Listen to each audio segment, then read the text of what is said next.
Hello दोस्तों, आप सभी का SBA क्लासेज के यूट्यूब चैनल पर हार्दिक स्वागत है। दोस्तों, आज हम बात करने वाले हैं career opportunity in agriculture science या सेक्टर।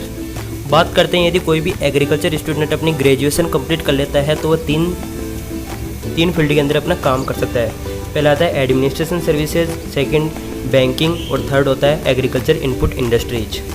एडमिनिस्ट्रेशन सर्विसेज की बात करते हैं, इसके अंदर सिविल सर्विसेज एग्ज़ाम कंडक्ट करवाता है, UPSC जिसे बोलते हैं। उसके माध्यम से वह RAS, इन सभी जो भी बड़ी पोस्ट हैं उनके माध्यम से वह सिविल सर्विसेज के अंदर अपना काम कर सकता है।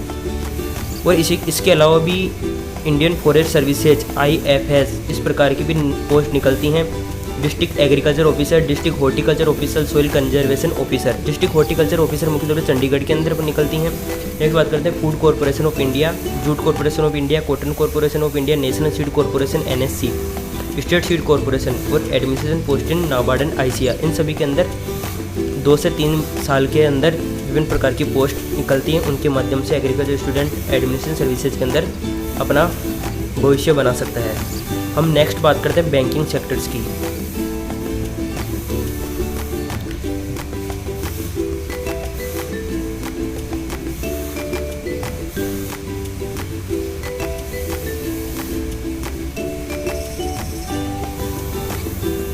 हम बात करते हैं बैंकिंग सेक्टर्स की। तो बैंकिंग सेक्टर के अंदर IBPS के द्वारा अर्थात Indian bank for personal selection के द्वारा हर साल एग्रीकल्चर वालों के लिए एग्रीकल्चर फील्ड ऑफिसर, जिसे SO स्पेशलिस्ट ऑफिसर के रूप में जाना जाता है, इस प्रकार की वैकेंसीज आती रहती हैं। नाबार्ड की बात करते हैं तो national bank for agriculture and rural development, इसके द्वारा भी विभिन्न प्रकार की बैंक के अंदर पोस्ट निकाली जाती हैं। नेक्स्ट बात करते हैं एग्रीकल्चर इंश्योरेंस कंपनी, जो भी गवर्नमेंट के द्वारा एग्रीकल्चर इंश्योरेंस जो भी स्कीम होती है उनको फार्मर्स तक पहुंचाना, इस प्रकार की भी वैकेंसी निकाली जाती है बैंकिंग सेक्टर्स के अंदर। और बात करते हैं अभी प्रेजेंट टाइम के अंदर RRB रीजनल रूरल बैंक के अंदर भी विभिन्न प्रकार की वैकेंसी निकाली हुई है। एग्रीकल्चर इनपुट इंडस्ट्री की बात करते हैं तो insecticide industry, herbicide industry, seed industry, fertiliser industry और इरीगेशन रिलेटेड इंडस्ट्री, इस प्रकार की इंडस्ट्री के अंदर भी प्राइवेट सेक्टर है। उसके अंदर हम ग्रेजुएशन कंप्लीट करने के बाद अपना कार्य कर सकते हैं। इंसेक्टिसाइड इंडस्ट्री की बात करते हैं तो विभिन्न प्रकार के जो भी क्रॉप के अंदर कीट लग जाते हैं, इंसेक्ट का आक्रमण होता है, उनको कंट्रोल करने के लिए किस प्रकार से इंसेक्ट बनते हैं उस प्रकार की हम जॉब कर सकते हैं। हर्बिसाइड, जो भी हर्ब्स होते हैं, वीड होते हैं, वीडीसाइड, हर्बिसाइड, इन सभी के अंदर। सीड इंडस्ट्री, विभिन्न प्रकार के सर्टिफाइड सीड का निर्माण करना, फाउंडेशन सीड, रजिस्टर्ड सीड, इन सभी के अंदर भी इंडस्ट्री के अंदर हम काम कर सकते हैं। आजकल के युग के अंदर बढ़ती हुई जनसंख्या को देखते हुए अधिक से अधिक रसायनों का प्रयोग किया जाए, जिसे बोलते हैं फर्टिलाइजर्स, उसके अंदर भी हम काम कर सकते हैं।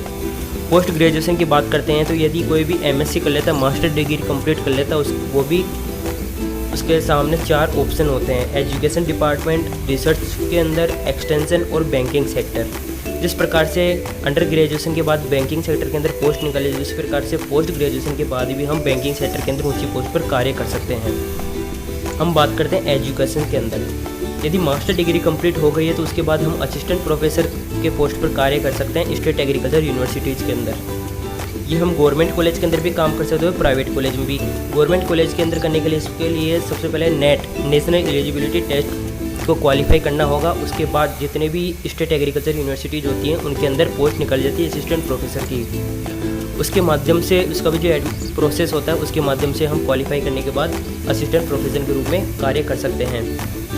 Lecturer in higher school and senior secondary school, इसके लिए BEd की डिग्री होना अनिवार्य है 2018 की वैकेंसी के अनुसार राजस्थान के अंदर। हम नेक्स्ट बात करते हैं रिसर्च के अंदर। रिसर्च प्राइवेट सेक्टर और गवर्नमेंट सेक्टर दोनों तरह के हो सकते हैं। प्राइवेट सेक्टर्स की बात करते हैं तो सीड इंडस्ट्री हुआ, insecticide industry, herbicide industry, fertiliser industry, irrigation related industries and landscape gardening works.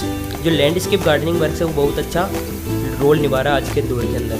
Government sector की बात करते हैं तो एग्रीकल्चर रिसर्च सर्विस, जिसे साइंटिस्ट कहा जाता है, उसके पोस्ट पर भी हम कार्य कर सकते हैं। Scientist in DRDO and ISRO, scientist in commodity board, agriculture research services through state government, GRF SRF in research project. जो भी रिसर्च प्रोजेक्ट उसको जूनियर रिसर्च फेलोशिपी और सीनियर रिसर्च फेलोशिपी के रूप में कार्य करने के रूप में भी अवसर प्रदान किए जाते हैं गवर्नमेंट सेक्टर के अंदर। हम नेक्स्ट बात करते हैं एक्सटेंशन। एक्सटेंशन का मतलब होता है कि प्रसार शिक्षा, अर्थात लैब टू लैंड प्रोजेक्ट। कोई भी एक्सटेंशन ऑफिसर हो सकता है, जो भी कृषि विज्ञान केंद्र होते हैं हर डिस्ट्रिक्ट के अंदर, उसके अंदर सब्जेक्ट मैटर स्पेशलिस्ट होते हैं।